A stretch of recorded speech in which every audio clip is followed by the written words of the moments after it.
Will the diplomatic probes be successful? We can only hope. I regret to report that all diplomatic avenues with the Kilrathi have been exhausted. It is now clear they have no interest in coexisting with us or any other race. It is my sad duty to inform you that as of 6 a.m. this morning, we are formally at war with the Kilrathi. God help us all.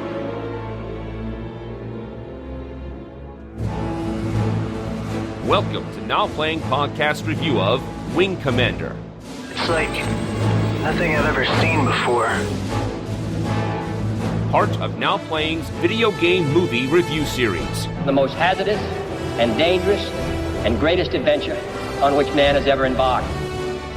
Hosted by Arnie. If I'm locked on, there's no such thing as evasive action.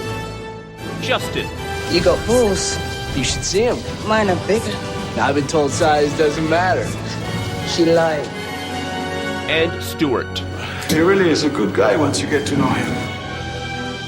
This podcast may contain detailed plot spoilers and mild language. I love it when you talk dirty. Listener discretion is advised. That ain't no thing. We'll just do it together, okay?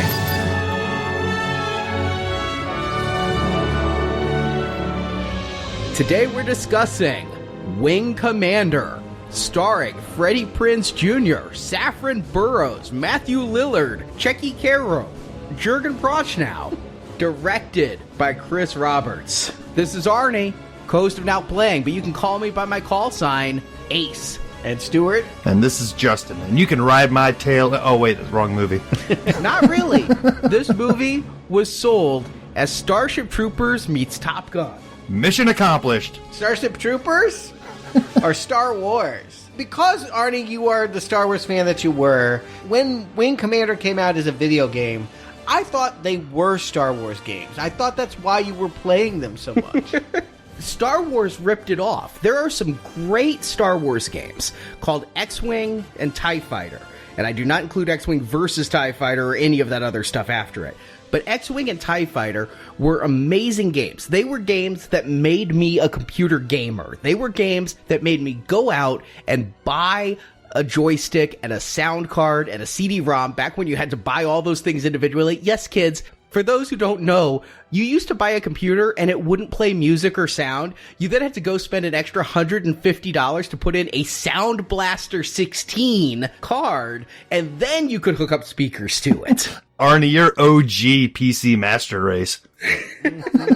And I did all that for X-Wing and TIE Fighter. Well, I got a CD-ROM with my Christmas money. Every year my mom gives us just money for Christmas because she doesn't know what to buy us. And I'm like, I finally have the money for a CD-ROM. And I asked my friend who worked at Best Buy, what game should I get? And he's like, you need to get this Wing Commander collection. It's Wing Commander 1, 2, and all the expansion packs with upgraded graphics on CD-ROM. I'm like, I don't know about this Wing Commander. Oh, you need to get it. You need to get it. It's the best. And sure enough, it is. X-Wing and TIE Fighter ripped this game off. That's actually what most of the Star Wars games did in the 90s. They're like, ooh, Doom sold well. Let's put a Star Wars skin on it and call it Dark Forces. Or, oh, look, Wing Commander's doing really well. Let's put a skin on it and call it TIE Fighter.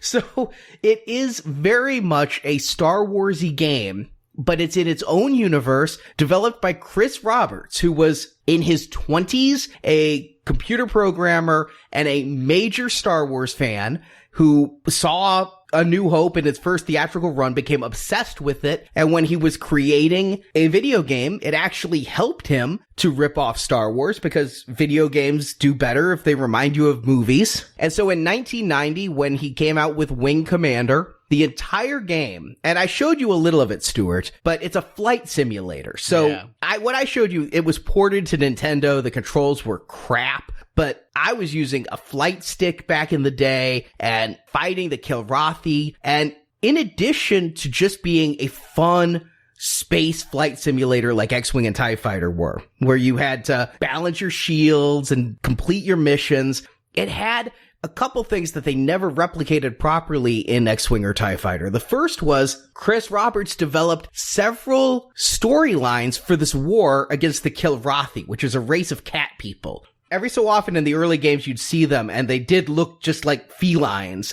In the later games, they made him a little bit more lionish. Almost Wookiee-ish. Yeah. You played the games, Justin? No, but I'm kind of with Stuart. Like, it always kind of was in my peripheral because it did have so much of a Star Wars feel to it that I was never sure if it was Star Wars related or not. But yeah, like, some of the visuals I remember. So Star Wars, 1994, I remember going to Sam's Club with a friend of mine to buy the exclusive edition of Wing Commander 3, Heart of the Tiger. It came in a film reel container. Why would a video game on CD come in a film reel container? Because it was a movie and a flight sim. It was starring Mark Hamill as the main character from the first two games. Chris Blair was his name. In the first two, you could name him whatever you wanted. You mean the guy that played Trickster on The Flash? It's hard to believe these days. He just got his star on the Hollywood Walk of Fame. He's in demand. He's considered a hot property again.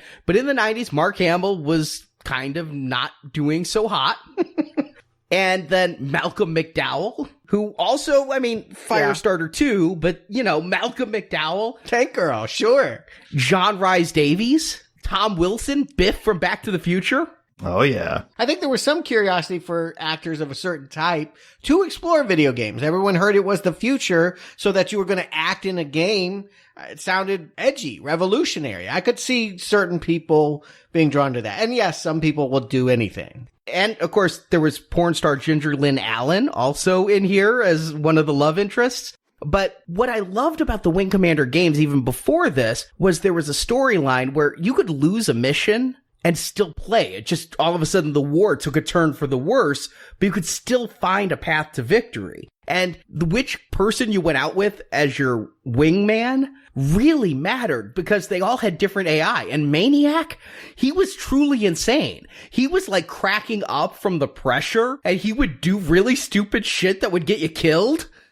So I really got into these characters. They mixed them up a little bit. It was Biff from Back to the Future playing Maniac as just more of a petulant jerk in the Mark Hamill games, but they had a $3 million filming budget to get all these people together, film against green screen, and have a movie that was then punctuated with you hopping in the cockpit and having fights. And it was the first time. I wasn't very good. They changed the engine for Wing Commander 3. I actually just had a friend come over all the time and play so I could watch the movie in between the missions because there was no YouTube where I could just go see all the cutscenes. And then Wing Commander 4 came out, and it was even more of a movie. It was almost entirely story-based. The missions actually felt like an afterthought. Oh yeah, every so often we have to have a flight sim in this movie. And it had an $8 million filming budget. And so Chris Roberts, game designer, felt that he was Chris Roberts' director and started shopping around Wing Commander the movie. And it wasn't that unheard of. Wing Commander, I was reading the novels in the 90s. There was an entire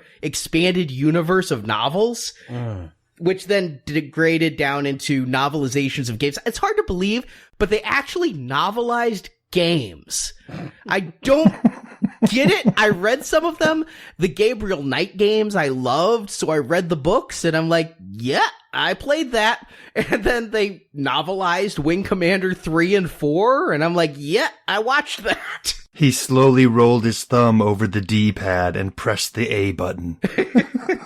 Wing Commander also had an animated series in 1996 on USA. I have watched it back in the day. I rewatched it for this review. It's great. Great. It has Mark Hamill and all of the cast from the video game doing voices, and it's like they're kind of retconning. It's retelling the events of Wing Commander 1 and 2, but in a way that fits better with Part 3 when they started changing things up a little. I watched it again, and I didn't have much memory of watching it on USA. I thought I was going to be in for 13 episodes of like G.I. Joe, where everybody's ejecting from their fighter as they fight. This thing had an arc. It had death. It had mourning of characters. It had some good guys who were turning evil and foreshadowing things that would happen in the game. That series is really actually solid. I didn't expect to like it as much as I did, but I ended up rewatching every single episode. Wow. And I uncovered a strange Easter egg. Remember, I also watched that Street Fighter animated series? Yeah. Yeah. Well, something happened in this Wing Commander series that made me get online to figure out what the hell's going on. Because Michael Dorn appeared in one of the episodes of Wing Commander, or voiced, a weird space Viking. And I remembered from Street Fighter, Michael Dorn voicing a weird space Viking. Yeah. It turned out, and nobody's quite sure what happened, there was a USA Network action cartoon block, and it consisted of Street Fighter, Mortal Kombat, Wing Commander, so 3 cartoons based on video games, and then Savage Dragon. One of these things is not like the other. Okay. All 4 cartoons were done by different animation studios. All 4 properties were owned by different entities. But USA somehow got them to do a stealth crossover, and they never publicized it, possibly because the parent companies might get mad or something. But they got Michael Dorn to play this space Viking in all 4 series in a weird crossover that follows the space Viking story. Are you going to have him sign all your copies of Wing Commander? Well, it's only the animated series, but that was the strangest episode of the series. Did I find the right screenshot here? Did he kind of look like Thor meets He-Man? Yes, he very much looked like He-Man. It's a strange one, but yeah, the series, it's better than what we're going to talk about. Okay, so my question, my first of many, is there's a whole mythology that's built up over 7 games as they're approaching to make it into a movie. And rather than start over and tell the story again, they're just going to create a new chapter to that there's already, in order to understand this movie, you need to have watched a cartoon, read 100 books, and played all the video games? No, this is a reboot. Okay. This is basically redoing Wing Commander 1, where at the very beginning of Wing Commander 1, you're this new pilot on the Tiger's Claw cruiser, and you go out and fight missions. And later on, the pilot you have played is revealed to be Chris Blair, played by Freddie Prinze Jr. here. They actually gave him the very uncreative call sign of Maverick. I wonder where they got that. I'm surprised they didn't have a goose. I'm not entirely sure they didn't. Yeah, they had a turkey. So, no, they logically decided to start over. I mean, in the first Wing Commander game, you're dropped into the middle of the war, just like Star Wars. You never see the first shots fired in the war. But Wing Commander the movie, coming out in 1999. Now, the movie I was most excited for in 1999 was The Phantom Menace. But I honestly thought Wing Commander could be better. And I was certainly thinking both of them would be better than that Matrix piece of crap. Yeah, 1999, big year for sci-fi. The prequels begin, The Matrix, Iron Giant, Galaxy Quest, and this is the one you're most excited about, or at least as excited about as Star Wars. Well, I teased that this movie changed my life, and I am not lying. Let me tell you about this. So, Stuart, you've known me for a long time. Sure. When I went into college, I was interested in being a television or filmmaker, primarily a writer. I was an English major, I was a communications major, I took TV production classes, film classes. When I got out of school, I could get a job in TV or radio or get a better job with computers that I was good at, so I took a computer job. And I just worked it, played games, as I've talked about, where I could just be at work and play Duke Nukem all the time. Well, I was following Chris Roberts' career. And Chris Roberts was a game designer. Games were becoming more full motion video. More actors were getting in on them. Phantasmagoria is one of my all-time favorite FMV games. Go find that and play that if you want a good horror game. The first one, not the second one. And then Chris Roberts is now directing film. And I'm looking at John Romero from Doom. And he was talking about making films. And I'm like, son of a bitch.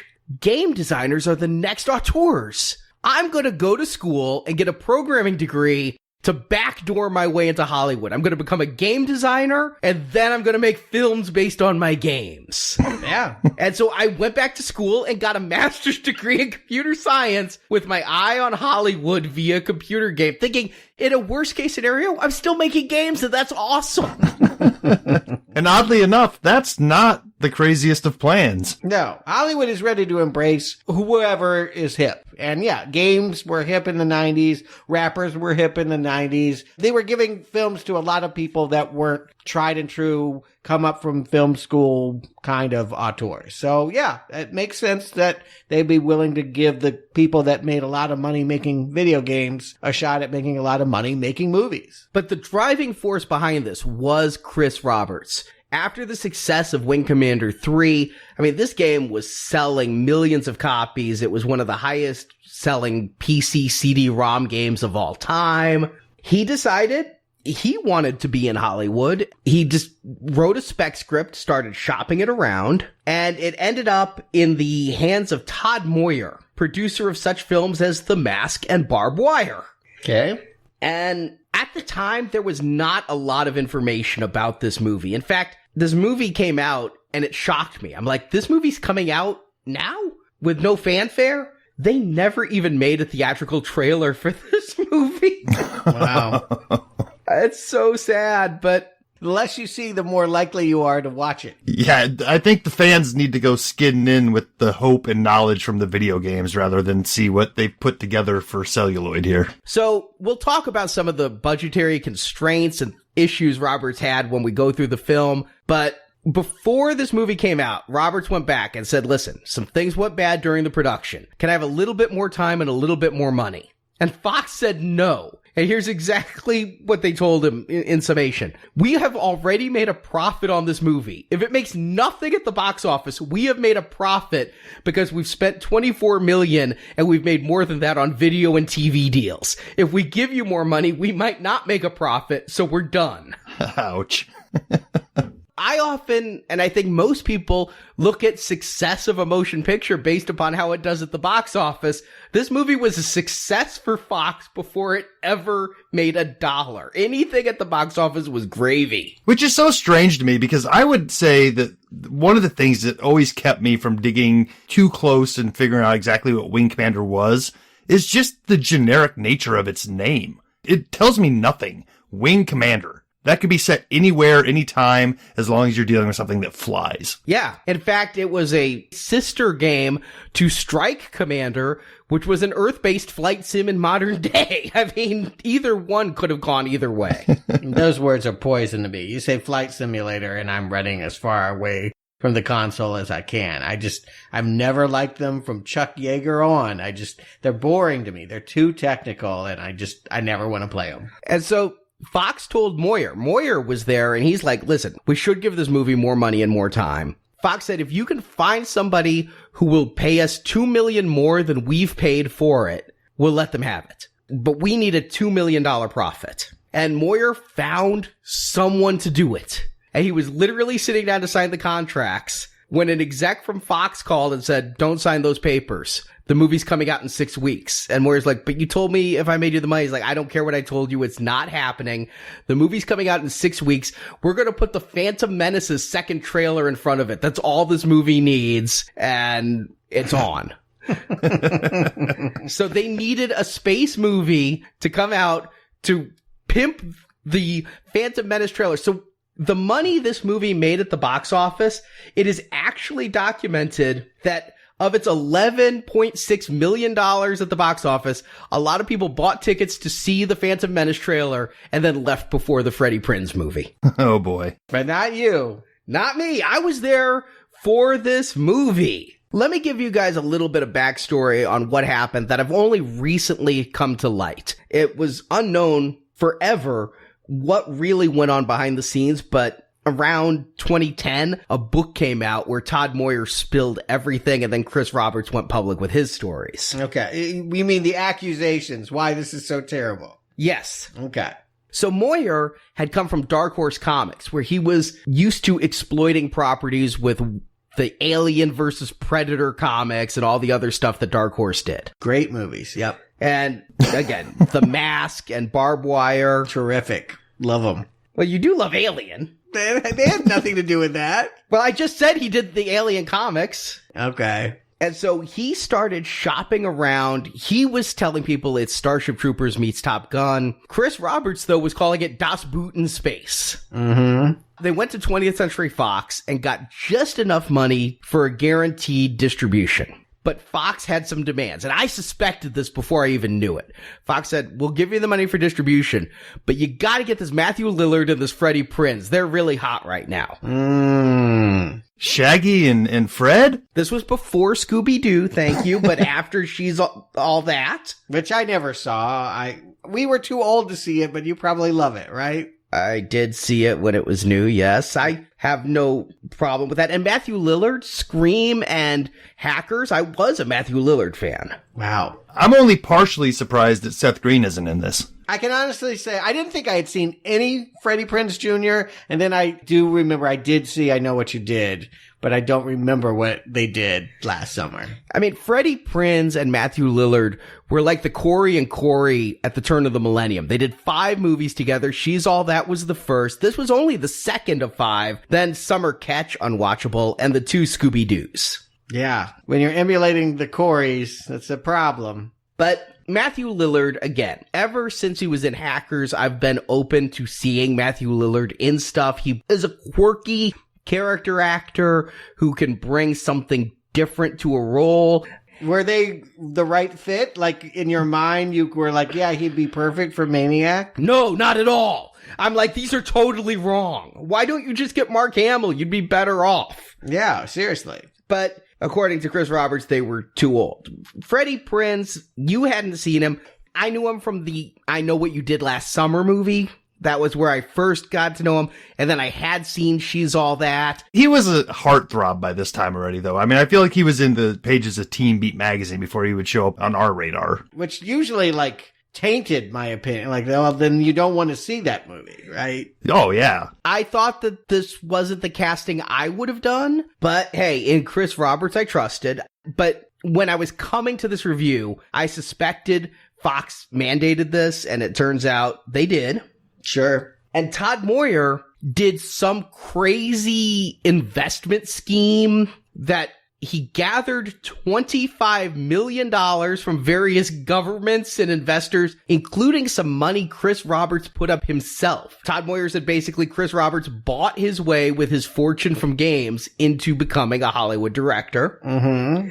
And the government of Luxembourg put up some money because this was filmed there. And according to the producer, this may only have a $25 million budget, but this was the US, it would be a $50 million film. Okay. And Chris Roberts also, at this time, was starting his own effects company, doing digital effects. This was very cutting edge. He was honestly up there with Lucas competing. Really? Because I'm like, some of these shots, I'm like, is that a screensaver? Or is that really supposed to be space? There were no flying toasters here. Okay. But Digital Anvil was his effects house, and so he was having them do the work for a much reduced rate. I hope it was for charity. I mean, Jesus. And Todd Moyer was also heavily involved in the casting because he knew global distribution was needed for a profit. And he also knew Freddie Prinze Jr. and Matthew Lillard meant nothing in Germany or France. And so that's why we have Proschnow and Cario and all these various foreign people is specifically to engage the international audience and try to get some money. It's really funny because I found the electronic press kit from this movie, and it's real fun to see Freddie Prinze Jr. sit there looking at the camera going, you know, Moyer and Roberts are like brothers. They just really support each other. And then to read 10 years later how Moyer's like, yeah, that script was bad and it just got a little better before it went to shooting. And Roberts talking about how if he'd had a better producer being a first-time director, he wouldn't have made some of these mistakes. And Moyer left him out to dry, but... Did he ever work again? Did Chris Roberts make another film? Chris Roberts is actually now a fairly successful film producer. Okay. He did Lucky Number 11. All right. Didn't see it, but I've heard of it. It's okay. Mm-hmm. He also did the Nick Cage film Lord of War. Okay. the 2004 The Punisher. And he ended up directing some TV series and producing some TV series. He did transition to a working Hollywood career, which is success. If you are working in Hollywood, that is success. Absolutely. I mean, that's one form of success. I mean, you don't have to be the 1%. If you're not waiting tables, you have made it. If you are actively producing films that we have heard of, and you're not begging me to review like Zombievers, then it's a success in my mind. So he did walk away from this. Yeah, sure. He's not setting the world on fire, but he's making a living. He's making more than any of us on the recording. I'll say that. Yeah. And is he making any more Wing Commander, or was this the end of the whole shebang? This wasn't the end, but video games changed. They got more expensive. The later games he was not involved in because he was in Hollywood. And then this movie did taint the property, I do believe. I mean, I think the thing that I knew about this movie was that it was the least impressive science fiction film of 1999 and had the box office to reflect it. But it is also the first film to have bullet time. Take that, Matrix. It's a landmark. It's life-changing. Arnie, why don't you give him the plot?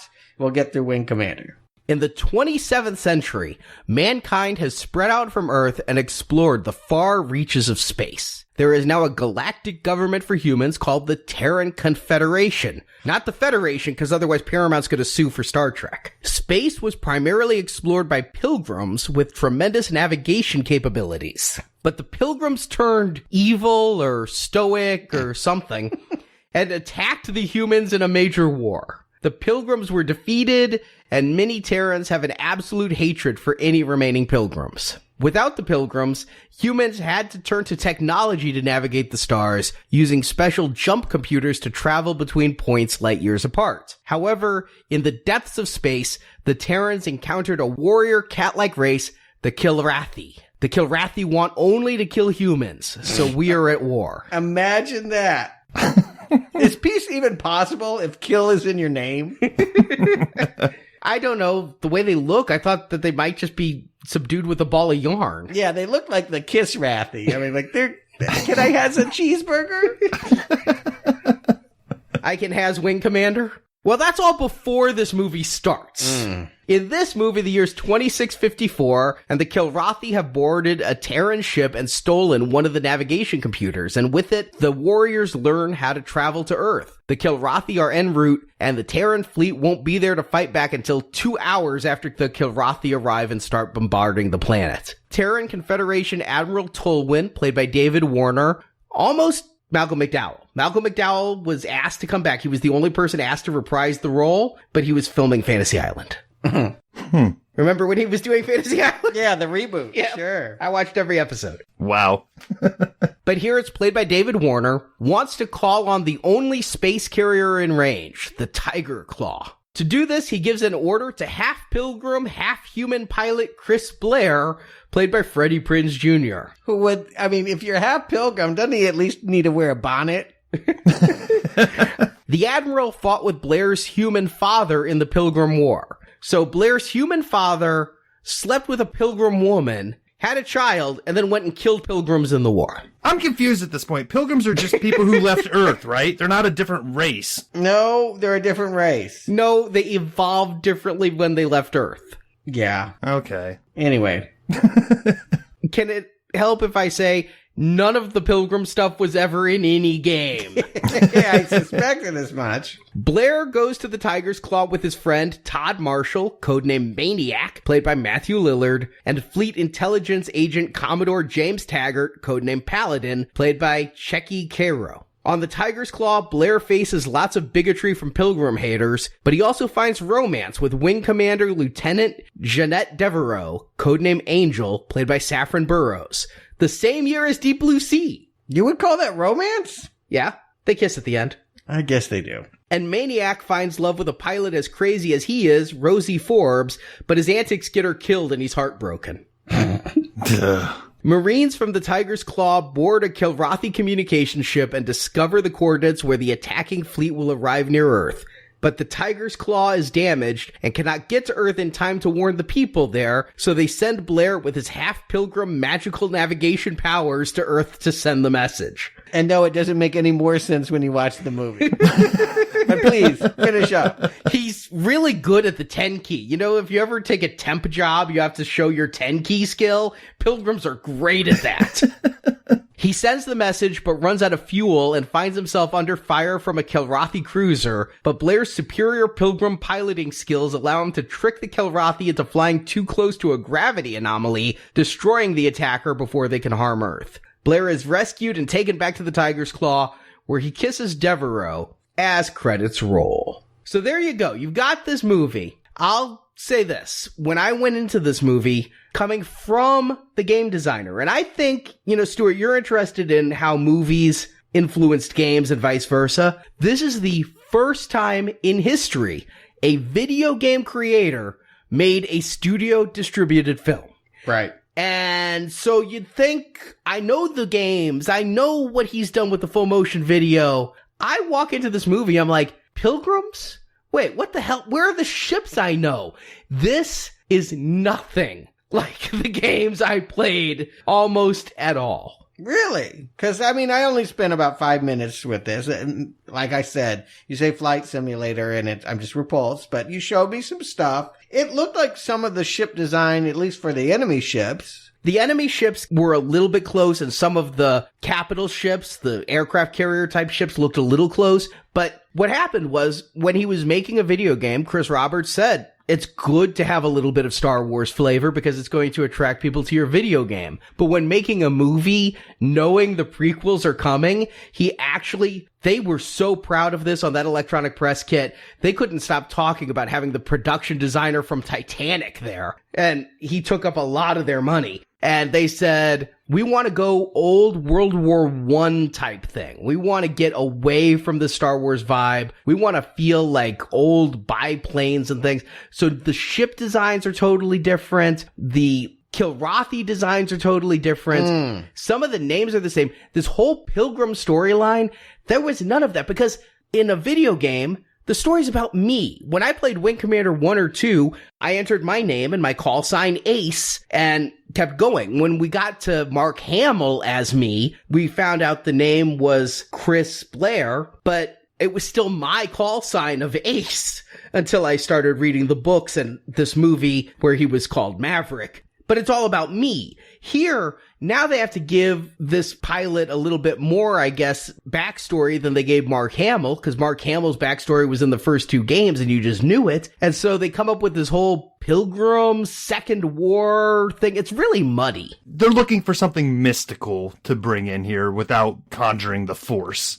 Right off the bat, just visually, this movie, you can tell, like you said, the game wanted to draw from Star Wars. The movie wanted to maybe stay away from that a little bit, but they've drawn from every other sci-fi that's come before this. I'm seeing elements of Battlestar Galactica, Star Trek. There's nothing in any of this design right off the bat that's making me go, ooh, this is going to grab me and pull me in. Not only that, but it's just underfunded. To look at it is paltry. This reminded me of syndicated TV from that time. Like, didn't Kevin Sorbo have Andromeda, Babylon 5, like those shows, those ones you just never would watch? They'd come on, you'd be like, ooh, this looks bad, and you just turn it real quick. The friend of mine who turned me on to Wing Commander was a huge Babylon 5 fan. There you go. Love that show. Ugh. I couldn't get into it. I watched a couple episodes, but I will say, if you go and watch Babylon 5, you think this movie's CGI is sad. Babylon 5 doesn't even come this close. This one, it may not be Phantom Menace level CGI ships, but they're decent compared to Babylon 5. No, let's be clear. However bad Babylon 5 is, I'm sure it's worse. This is very bad. This is not acceptable in 1999 to sit in a movie theater and watch this. It is absolutely unacceptable. And I was there literally opening night with bated breath, could not be more excited to see Wing Commander on a big screen. And the funding is not there. It does need more money, but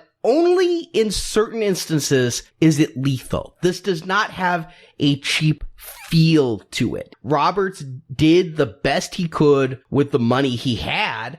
Most of this movie takes place on one ship, but I never questioned that ship's veracity. I never thought the sets looked cheaper than Star Trek Voyager. I've got to go against you there. Every time we're on an interior, you can tell they're on a decommissioned battleship from World War II. I mean, they're literally renting the Queen Elizabeth. No, they're actually just in a warehouse. They built all this. They must have deconstructed a boat to build it because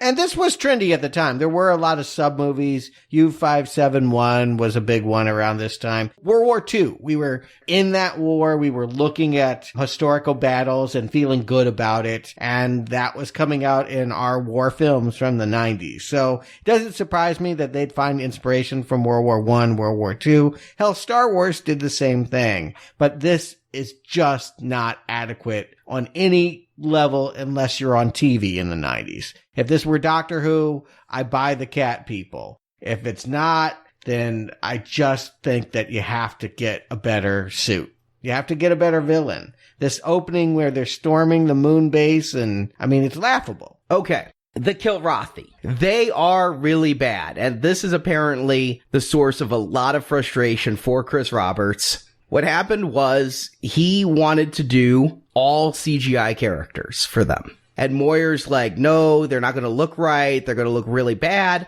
And so Moyer said, we're going to do animatronic. And then Moyer said Chris Roberts insisted on animatronic because that worked for when they did the video game portion. There's doing a he said on that. Yeah, well, you passed this hot potato because it is clearly the embarrassment of this movie. They do look like the backup band for Chuck E. Cheese. They do look like animatronic Muppets from a low-rent family restaurant. And they had to know that in the editing room because for the first 3/4 of this movie, we don't even see the aliens. We see their ships. We see their fighters. We don't see them in person until the last part of this movie. Yeah. They're teasing it this whole time. I'm like, what are the Kilrathi? Again, kill in their name. I'm thinking of something really, really badass. And when I see them, I swear they're like speaking Klingon or whatever, but I'm just like, meow, meow, meow, meow, meow, meow, meow, meow, meow, meow, meow.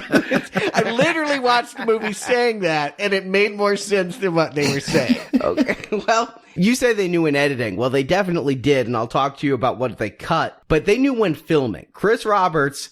Shit! You'd have to be blind, deaf, and dumb not to know. He showed up to film. He had not been shown the puppets until they got there. He showed up, and he's like, when you're directing a film, you can't just go, no, I'm not going to roll. You know it's bad. So his answer was turn off the lights and pump some green smoke into the room and let's shoot.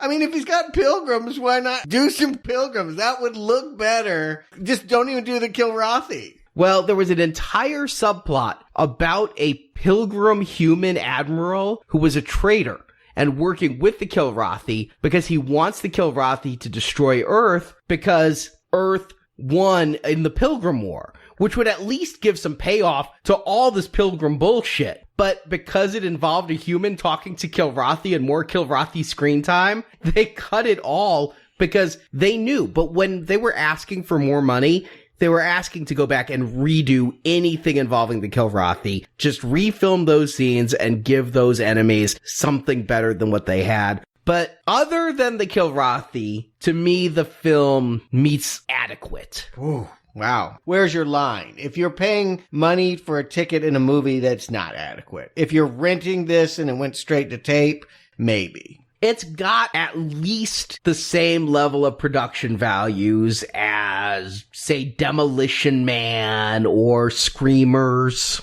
Well, that's two different levels. But you're telling me that you're okay with it then and now. I'm telling you instantly, I can't find it. It's the problem is I can never play flight simulators because I can never find the buttons. But if I could find the abort button, I would be mashing that motherfucker within seconds of this film. You just know it's a stinker. You just know it. All right. You do know it's a stinker from the beginning. Yes. I do like the opening credits. I think that's actually pretty well done.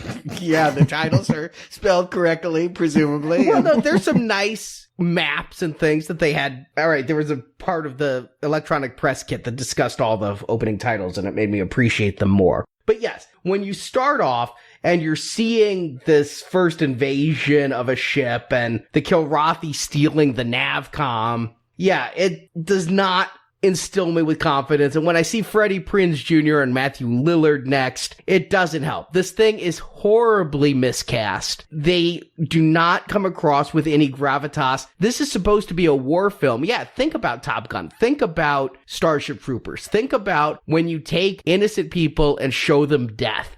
Do you get any of that here? No. Not at all. There's too much jargon. What I get here, and a lot of it, an overdose of it, is that this game would be very hard to play because you've always got to be looking at a screen and talking to various people with different names. Like, I could never keep track of where we were. We're just, from the beginning, we're in the Vega fleet with Pegasus Space and Admiral Wilson, and like, I can't keep track of what is going on in this movie. It was everything. And God knows I don't want to hit the rewind button. It's like, I need to understand this, but I can't bear to watch that scene again. So we'll just keep rolling. There was a lot of that. Vega Fleet HQ, Pegasus Asteroid Base, Ulysses Corridor, March 15th. It's like, all right, you're really being specific here. And everyone looks the same. All these old generals, they're in these cheap-ass suits. I mean, they have one that's Scotty. They, like, beamed him aboard, and I kind of could figure him out. But everyone else, literally, this Checky guy you're talking about, and later, Jurgen Prochnow, I literally, if you told me it was a cloning plot, I would have believed you. All right, I'll admit, the first time I watched this, I thought Jurgen Prochnow was Paladin.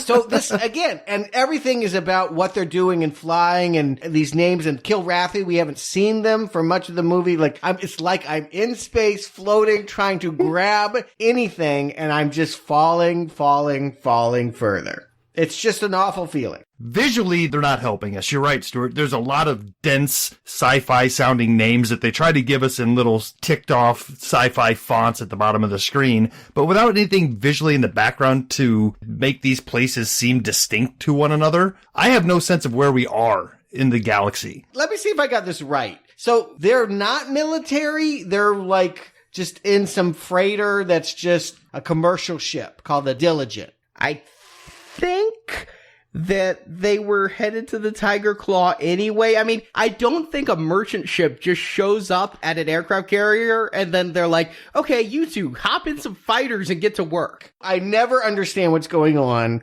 but they make a clear distinction in the beginning that there's nothing's expected of this Diligent ship because they're not part of the Concordia, whatever, Vega, the good guys. I'm just going to boil it down. There's good guys and bad cat people, and the good guys don't trust the merchants that are presumably trading with the cat people as well. No, nobody's trading with the Kilrathi. The Kilrathi see a human, they kill them. Huh. They might be trading with pilgrims. But are there pilgrims? I thought they were all dead except for Freddie Prinze Jr. Well, Paladin turns out to be a pilgrim. Yeah, okay. So, first of all, pilgrim. Can we just agree that no one is not thinking about pumpkin pie and turkey, and it's just a terrible name if you're trying to identify a different race or a failed branch on the human evolutionary tree. Yeah, pioneers would have worked just as well, you know? I mean, yes, you say pilgrim, I do think Thanksgiving, but primarily I was thinking covered wagons and things like that. But yeah, I mean, pilgrims were by and large Puritans who fled England because of their racy ways and wanted to get back to something else. It's more religious than it is exploratory. Yeah, you bring up pilgrims, we are thinking about things that they're not trying to reference. That's my point, is that this is not a coming to America story. This is in no way referencing human history. It's the idea that we got too uppity. Like, human beings went into space, and they were the ones that were really good at flying around became pilgrims, and they got so emotionless that they died. No, they went to war. They killed humans. Huh. Yes, we're supposed to think at this point of pilgrims as a new offshoot of humanity that is to be looked down upon. And I don't know if this is the best way to get the message across in the movie, but to have the German guy speaking poorly about the pilgrim race seemed a little off tone Yeah. But again, it's not about skin color. It's because we never really see a pilgrim in this movie. It's difficult to know. We see half-breeds. We see Freddie Prinze Jr., who we find out his mother was a pilgrim. His father was a human. I don't know what that looks like. I think they're both humans, though, except he's got the super navigation skills. Okay, which is now genetically encoded in him. And he's wearing this cool cross that's like the pilgrim insignia. And he's not going to take it off, damn it, even though it basically brands him in the eyes of everyone he works with as a half-breed. And possibly a traitor, because there was a war. It's basically like having a North Korean on your military unit right now. And no point in any of the games that you can recall, a book, a cartoon, a toy, did they ever explore that war. Not only that I can recall, but I have validated factually it is not in anything except the 2007 game, the last Wing Commander game, Wing Commander Arena, made an oblique reference to Pilgrims trying to retcon this movie in, but nothing Wing Commander between 1990 and 1997 when all of that stuff came out. No cartoon. There were no Pilgrims. It didn't happen. Okay, but here's the impression I'm having 10 minutes into this movie. I feel like I need to have played every game and done all of the research in order to understand what is happening, because it is so dense with history and alternate races and tiger claws and what have you, and everyone looks generic and the same. It's so visually unimpressive. There's no visual storytelling being told. All of it is just being spat out in a data dump. Like, I literally just feel like I can't follow this film. And having played every single Wing Commander game, read the books, watched the cartoons, I still couldn't follow this shit. Okay, good. All right. So it's just poor storytelling is what we're really wrestling with here. Things not properly established, actors not given the proper motivation. We just kind of understand that, yes, there is a Tom Cruise mavericky character who has got something to prove because of something in his past, and he is being shuttled with missions. The thing that I took away from watching the gameplay is that it's basically episodic. They could have done better by making this a syndicated TV series, because it's just mission after mission after mission. And his first mission is that he's got to take something encoded and fly it to the Tiger Claw. I don't know why they can't just give it to the Tiger Claw directly, but I'm sure there was a lot of jargon to explain that. It was a security thing. They were afraid of hackers. They didn't want the message to be intercepted, so they couldn't send it to the ship. So they could send it to a ship on the way to the ship. Right, that they didn't trust because it was filled with half-breeds. On a DAT mini disc, you know? I mean, it's... Yes, I get, yeah, the way information is conveyed here, handheld, we gotta bring this chip to you. It's, yeah, this is the future. This is 2654. Sure. And the data is on a mini CD. Remember those? I used to record those back in 2005 when I interviewed Sam Jackson. Yeah, those, remember the mini CDs that were in like the cartridges? I can't believe they thought those would still be around in the 27th century. All right, now here's my confusion. I don't know if Paladin ship is a merchant vessel or a military vessel. In fact, they call Paladin, who is from the game, was John Rhys Davies' character, they call him Commodore, so he has a military rank, but yet they act like he's nothing until at the end of the movie he's like, well, I am an intelligence officer, and I answer to the Admiral, and I have this, so you will listen to me. He also has the Admiral's ring that's been in his family for generations. There's only one of them, and so if you carry that ring, you have the Admiral's full trust, and everybody knows of this ring. It's weird. So I don't know if Matthew Lillard and Freddie Prinze were going to the Tiger Claw anyway. They appear to be on the roster, like they're showing up as the new pilots. I don't know why anything is really happening the way it is. And everybody's looking out for Blair because he is half a pilgrim. Paladin is taking care of him. He knows that Blair is going to have the super navigation capabilities to save their life when Maniac screws up and almost gets them killed.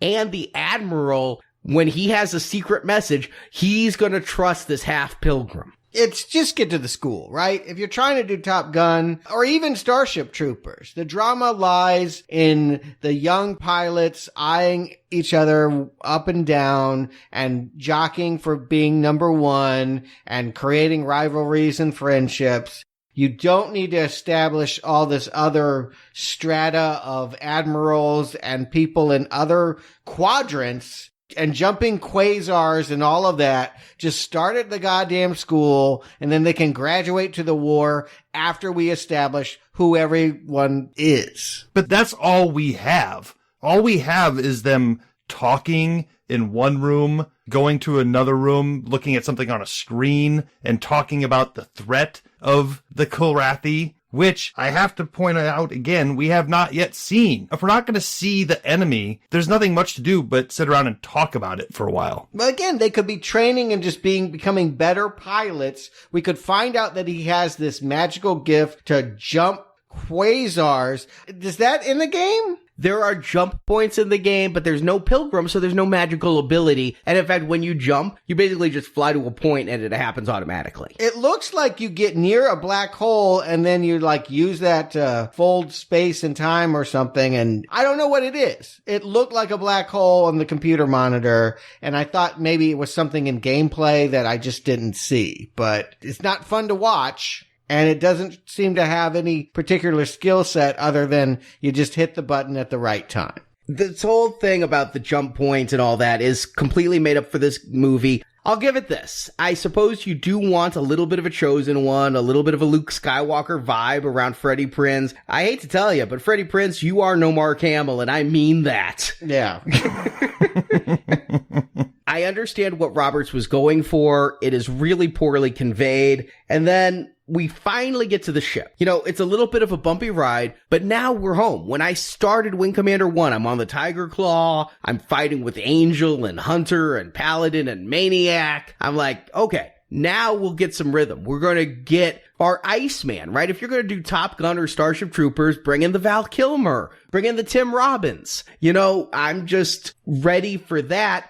And what we get is Angel, played by Saffron Burrows, who is their wing commander, and they get off on the wrong foot because Blair thinks she's a grease monkey. It doesn't get any icier than Saffron Burrows. She had a rep at this point. If you were watching art movies in the late 90s, she was in every film by Mike Figgis, who was just, he had a commercial breakthrough with Leaving Las Vegas, but most of the films that he made around this time were the height of pretension, and she just was his go-to girl, and they were just awful films. She was awful in them, and she was just haughty. I mean, God knows that's her superpower here too. She's just, every scene she plays it like, she yells at him for being in a jet fighter, and then you find out that she disowns the fighter that was in it before him, that he had died, and like, we don't even talk about dead people. They don't exist once you die. It's that callous in this school. Yeah, because so many people die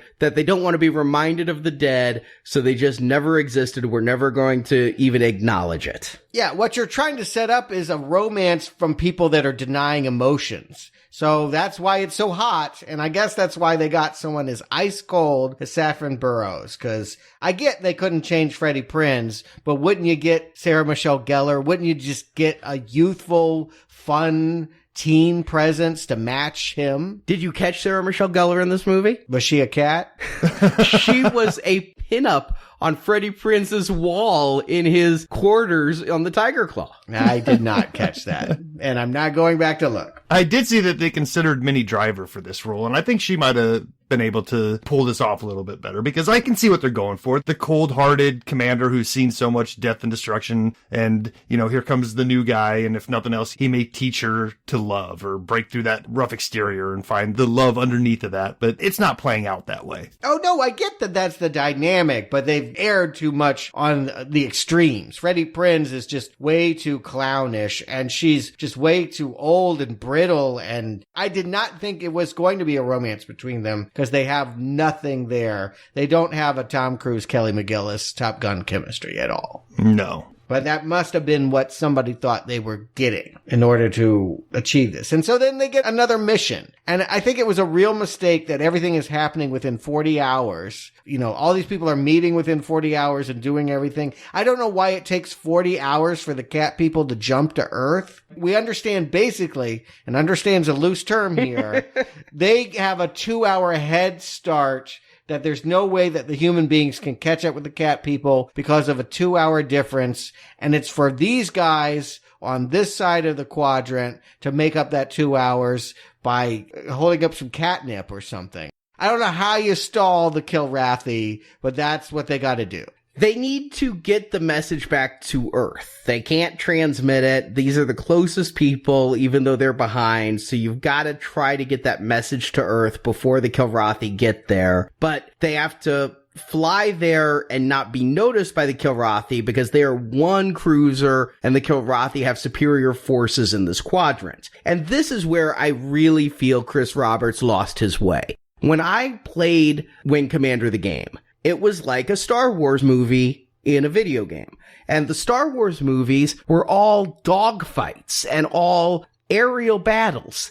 Somehow, Chris Roberts decided, you know, I like that Hunt for Red October or that Down Periscope, so let's make a submarine movie with every single trait of a submarine movie. I feel like I could do a submarine movie retrospective. Let's include that Denzel one, but there's always the scene where everybody on the submarine's trying to be quiet and the sonar's coming, and there's always the scene with the depth charges, and you've got to breach the hull. You know, in space, no one can hear you scream, but apparently they can hear you whisper. Yeah, that makes sense in water with the way that submarines are designed. That makes absolutely no sense that they got to tiptoe around their giant Death Destroyer ship hiding on an asteroid because something flying nearby could hear them. That just, I don't need it to follow science. Like, I get that they just want to have a fun retro thing where there's gravity in space and they could drop bombs on things and it looks like they're just flying in the air of Earth.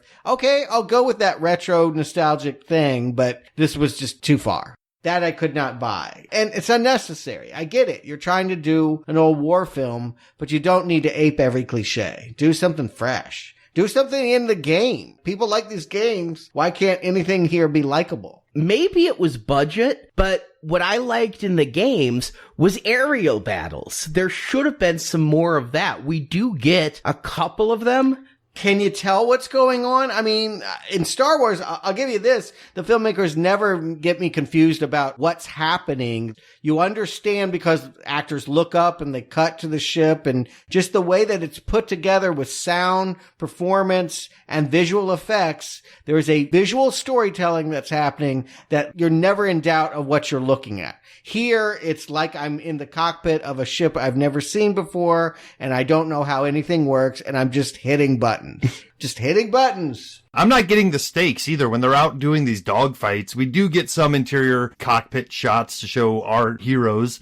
We never see what's flying the enemy fighters, obviously, because they're not going to show us these cat people before they have to. But in the one scene where they go out and they fly their mission and they coming back, for some reason, Lillard decides that they need to go back and kill some more ships for fun? All right, he gets the name Maniac because he does crazy stunts with it, and when they're ordered to go back, yeah, he wants to kill more bad guys, and he's there with Rosie, who's as crazy as he is, and so they decide to play chicken with the Kilrathi, and his antics cause the Kilrathi ship to crash into Rosie, and she dies. Yeah, that's not Maniac, that's Fool. He should be called Fool. That's just pranking and stupid Matthew Lillard shit that got her needlessly killed. And yeah, that we saw them egg each other on in bed. We saw them in earlier scenes. You know, the idea was it was going to happen. God knows they were even talking about how they were not going to talk about death, and that was, you know, like they did everything but have a buzzard flying over her head. I mean, it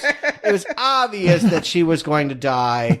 It's painful that it has to be for such a stupid. Help me understand what happens. She kind of just crashes coming back onto the landing pad, and rather than anyone walking up to the window and saying, "Hey, are you okay?" they just get a giant broom and sweep her off. It's actually like a plow. It's like a like a snow plow. Yeah. And what's funny is Matthew Lillard's like, she's alive. I can see her. She might have been. And the snow plow just pushes her off. I mean, these people they take that like once you're gone, you're dead to us really far because, okay, the ship might have been crashed, but she could be alive in that ship. You don't have to throw her in the trash compactor quite yet. You might want to get some vital signs, but nope. No, they just threw her overboard, so that means she's just floating in space if she's still alive. Yeah. But yes, Matthew Lillard should feel like a piece of shit for having egged her into that stupid situation. And I do believe that he should be haunted by her death, which means he needs to save Freddie Prinze to redeem himself. They have a scene where a hole gets blown in the side of the ship and only Freddie Prinze is being sucked out. Everyone else is just kind of standing there watching. It's funny because he's not the only one sucking. Not quite how a vacuum works. But yeah, they give that moment for Matthew Lillard to rescue his friend. And then Saffron Burrows, who's the paragon of self-help and improvement, comes in and being like, yeah, you're my favorite pilot. Now get your ass up. And then that plot is over. Matthew Lillard is just ready to fly again as maniac as he was before. Is it a trope in the video game to have bleeding head trauma throughout the game at any time? Because I feel like throughout this movie, every character at some point bangs their head on something and is bleeding from an open wound. It's a flight sim. You're flying. You get shot. It explodes. Maybe you eject in time, or maybe you don't. Stuart did get to see my 21 gun salute. Yeah, but David Suchet, who's like the BBC Perot, I know him from TV. Yeah, he's in here. For some reason, there's two people that all these ace pilots have to answer to. There's Gerard, which is Jürgen Prochnow, who gets most of the condescending, you're a half-breed lines. And then there's this bald guy who is holding a picture of his gay lover that died in the Pegasus, I think. Like, they had a friend of them, like, arm in arm, hanging out. I'm not making this up. No, yeah, I just don't know what they were trying to convey there. The guy from the beginning that lost the asteroid base took a snapshot with this bald guy that's now on the Tiger Claw, and I don't know whether that is playing into his decision. I don't know much because, yeah, he ends up with blood on his head and dying too. Well, he was the traitor. Yeah, that entire cut subplot, the bald guy was the traitor. Okay, so his connection to the Pegasus base might have been that he was working with the Kilrathi that invaded. Yes. And maybe he had guilt and maybe it wasn't sexual. I don't know what, I don't know why you just don't cut him entirely from this movie, because the whole point that we need to understand is that the top brass don't like a half-breed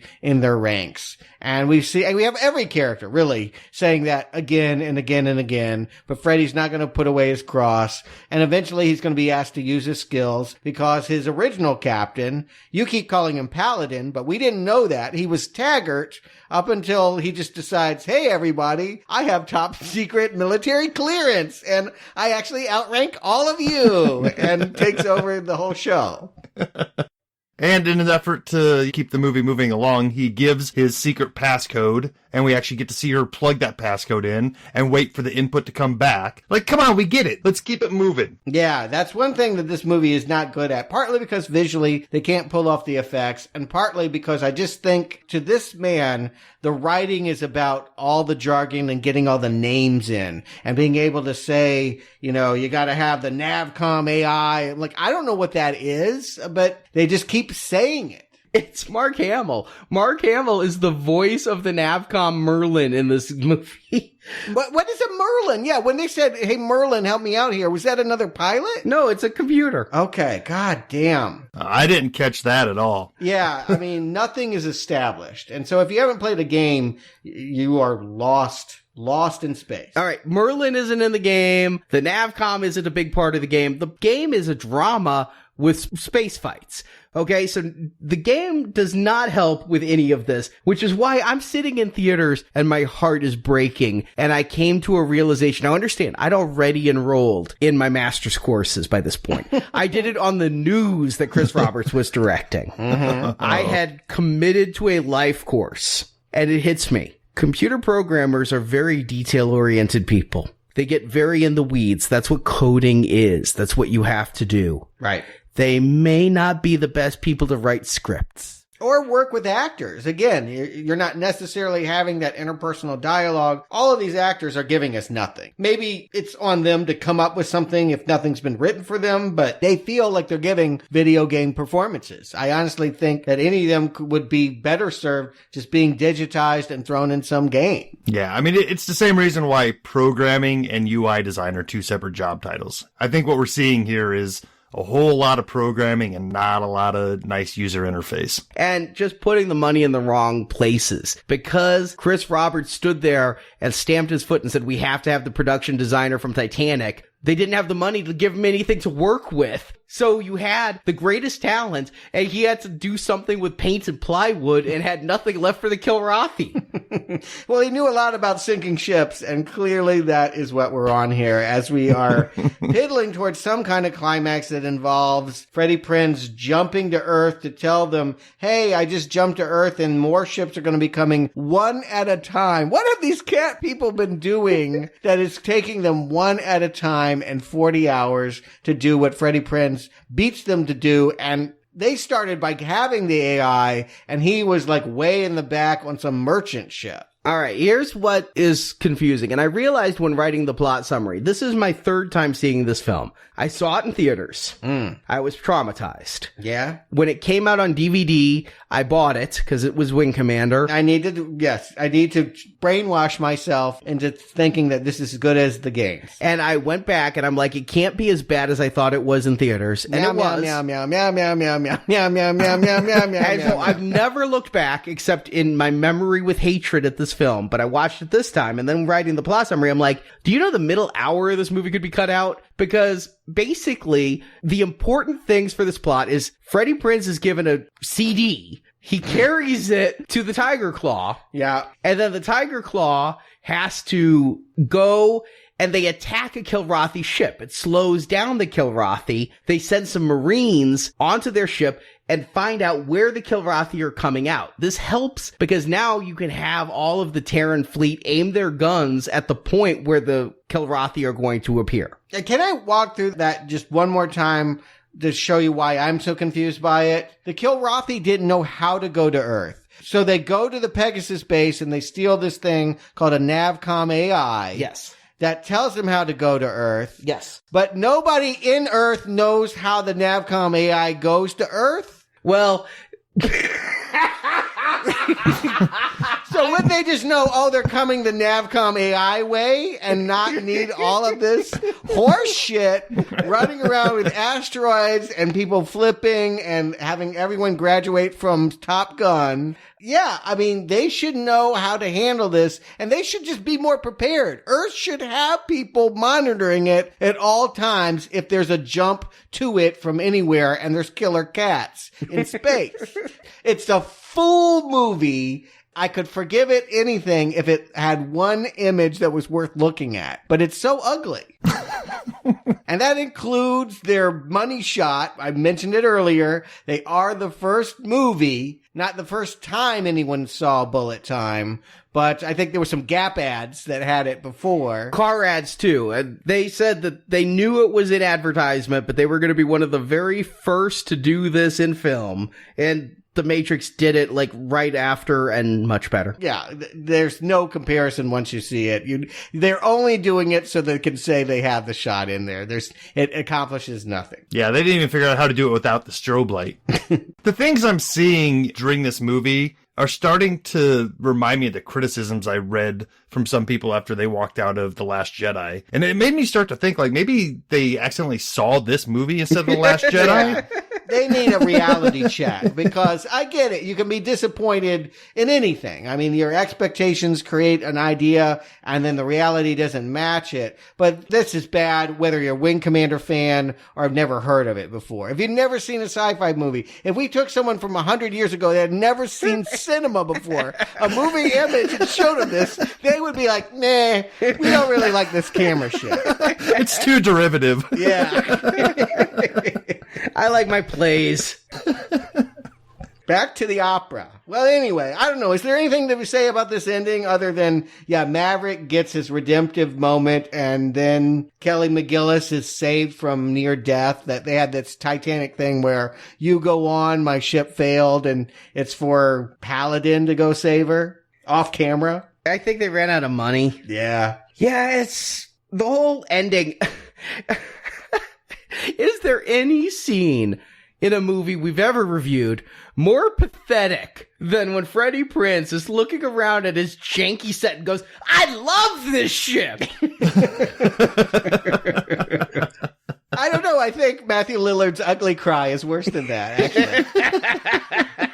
They're both incredibly ugly, but yes, I do think Matthew Lillard wins or loses, depending on how you slice that. And they set up the gravitational anomaly at the beginning, and somehow, even though he's out of gas, Freddie Prinze can outpilot a Kilrathi cruiser into falling into this not a black hole. Why couldn't they just have black holes? Couldn't you just say it's a black hole instead of this other gravitational anomaly? Mm-hmm. It is a black hole, and everything is falling into it. All right, let's not belabor the point. I mean, I never want to look back again. I want to jump away from this movie point as much as possible. But Justin Stewart, do you recommend Wing Commander? Justin. What can I say? I mean, like I said earlier, this whole franchise to me suffers from a generic name. You know, something a little more flashy might have caught me earlier, and I might have been playing these games and had a little bit of a reason to get excited for a movie version that I would ultimately be disappointed by, I guess. But yes, finally sitting down and watching this, I had no expectations.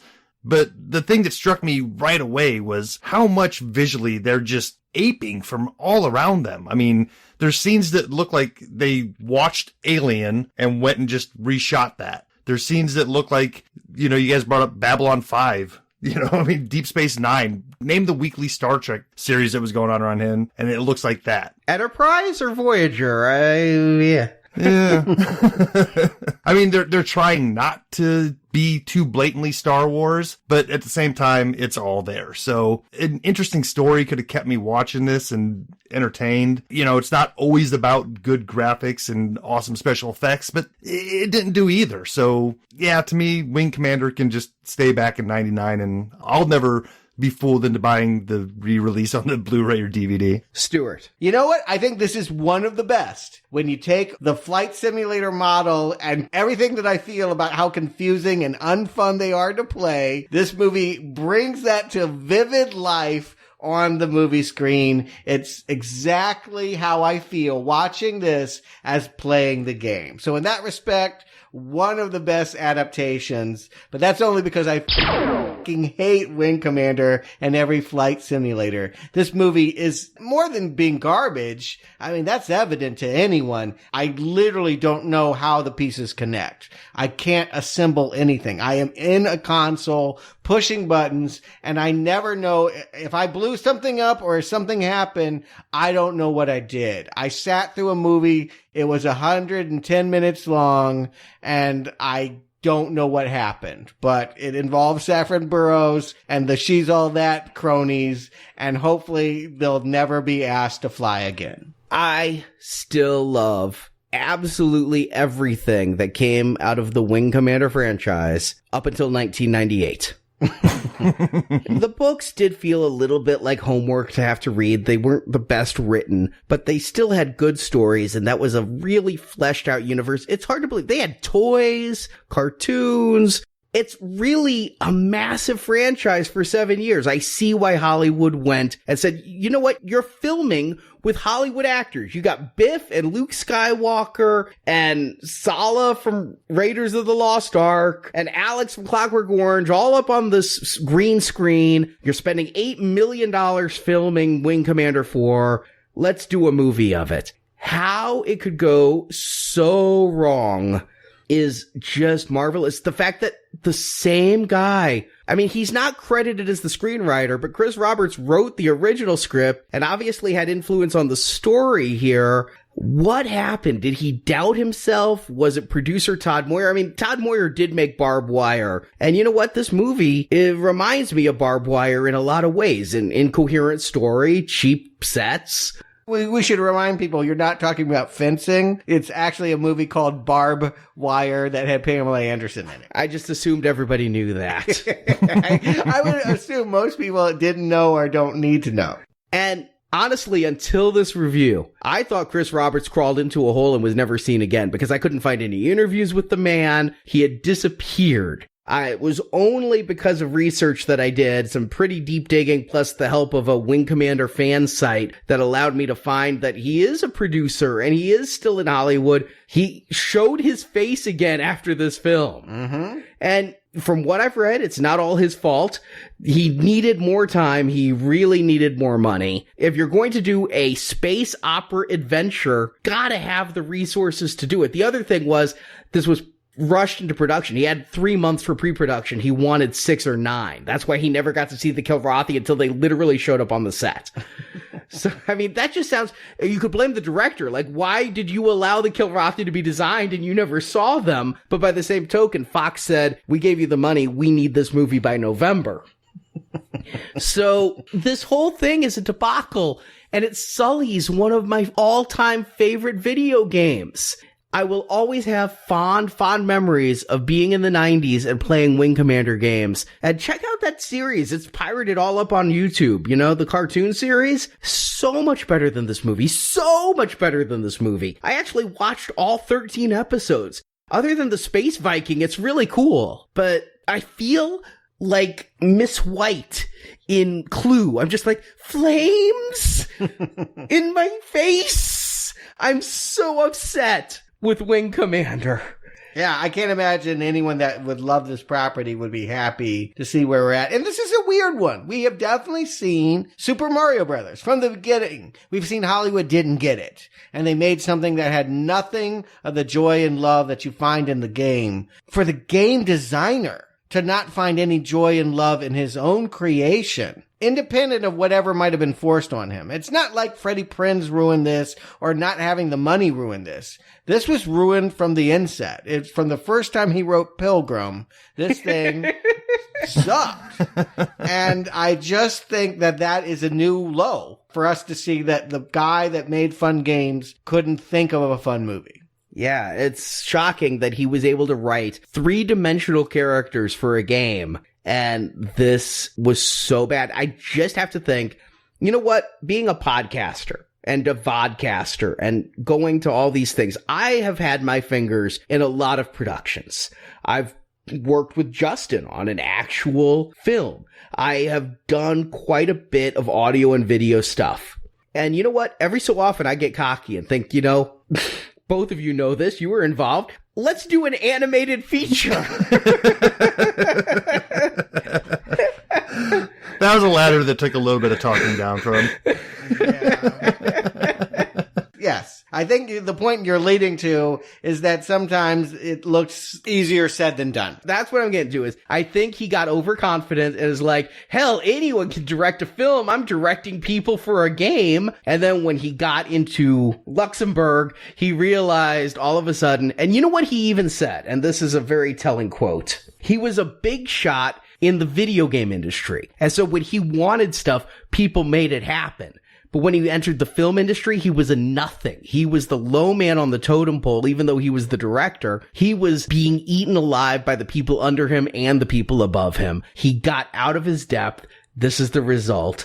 He survived, and I'm happy for him. I still admire the guy for making that leap from games to film. He did influence my life in very positive ways. I have no regrets about the life choice I made other than paying $7 to see Wing Commander in theaters.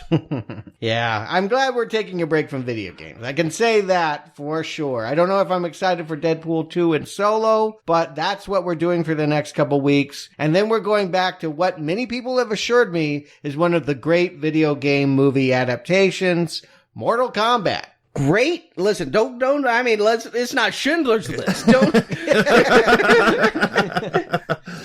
let's not go too high here. I'm going to say fun. Yes. That's what I mean by great. Like, people actually have a good time sitting in front of it. Like, that's great at this point. I haven't had that yet.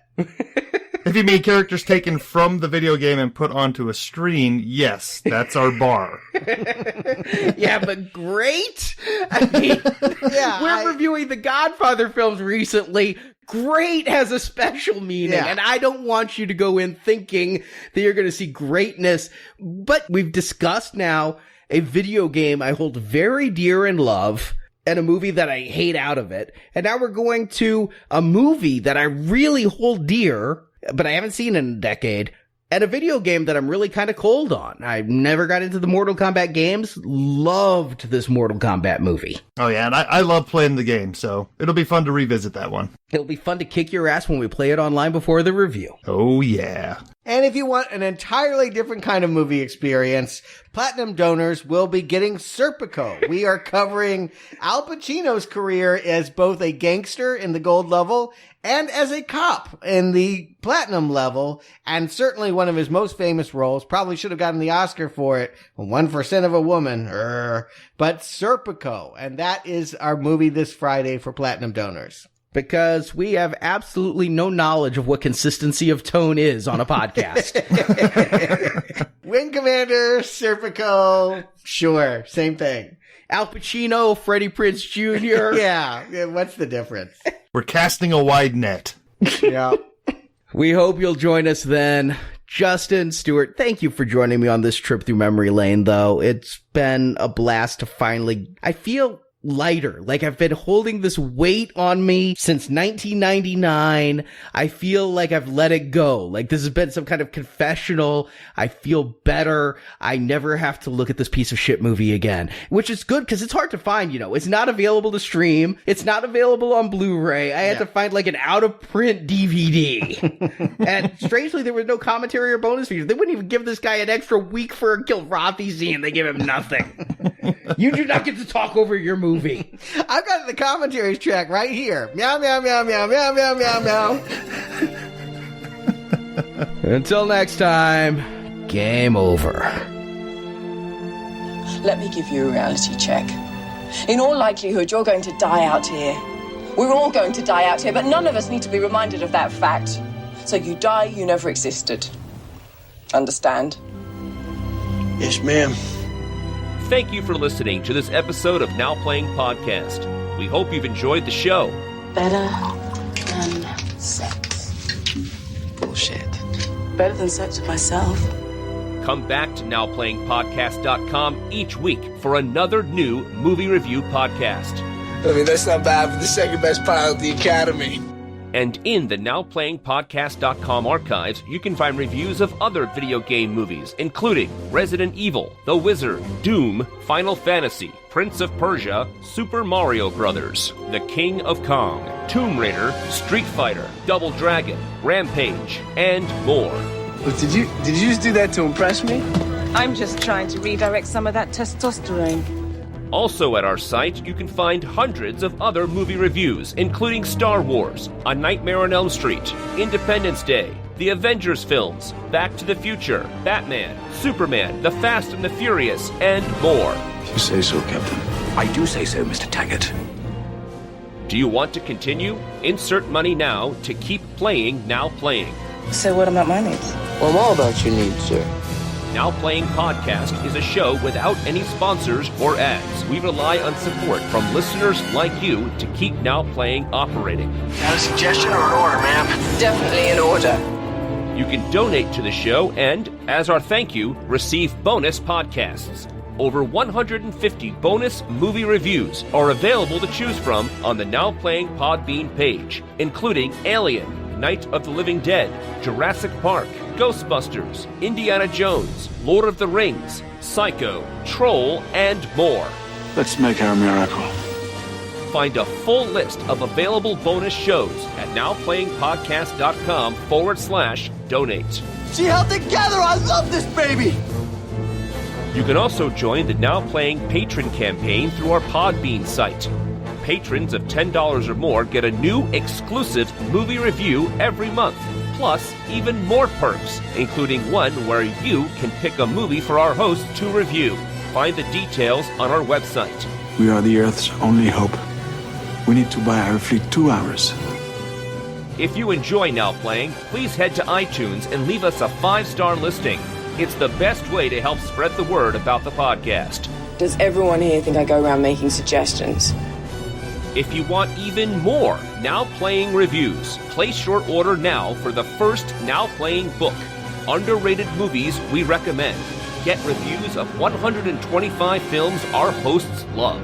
You can order the book by clicking the banner at the top of our homepage. Confed Fleet, do you read? You can follow Now Playing on Facebook and Twitter, where we post announcements of new episodes and where the hosts post movie mini reviews. Links to our social media pages are available on our homepage. Now I'm gonna show you how to make friends. Now Playing Podcast is produced by Arnie Carvalho. He knows this space better than any man alive. Now Playing's video game retrospective series is edited by Heath and Arnie. Bang, you're dead. Not fast enough. Now Playing credits read by Brock. Your friend always is talkative. The opinions expressed on Now Playing are those of the individual hosts and may not reflect the opinion of Venganza Media Incorporated. Now change the subject quickly, pal, before I change it for you. Venganza Media Incorporated is not affiliated with the motion pictures reviewed or otherwise referred to herein. All movie clips and music included in this podcast are the intellectual property of their respective copyright holders. They are included here for the purpose of review and no infringement is intended. If you endanger another pilot, you're dead. Now Playing Podcast is an exclusive trademark of Venganza Media Incorporated and may not be used without the express written permission of Venganza Media Incorporated. All rights reserved. Don't you ever play that stupid game with me. You hear me? Now Playing is a Venganza Media production, copyright 2018, all rights reserved, and no part of this show may be reproduced, repurposed, or redistributed without the written permission of Venganza Media Incorporated. Out! You get out!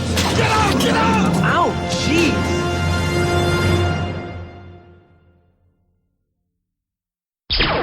Starring Freddie Prinze Jr., Saffron Burrows, Matthew Lillard, Checky Caro, Jurgen Prochnow. Is that right? I don't know. I'm just really enjoying this right now. I'm enjoying it more than the movie. Is you just slaughtering these names? Jurgen Prochnow, you were pretty close. Yeah. Jurgen Prochnow.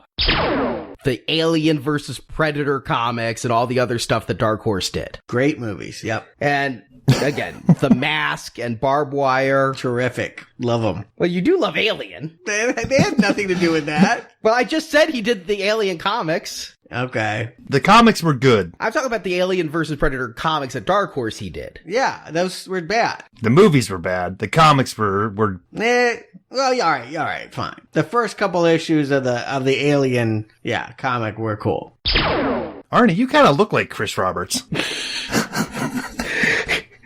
Thank you. He wants to. That's what he's been working for his whole life. They knew, but when they were asking for more money, they were asking to go back and redo anything involving the Kilrathi. Just refilm those scenes and give those enemies something better than what they had. Can I have more funding for my lungs, please? He's allergic to bad cat puppets. I actually am allergic to cats.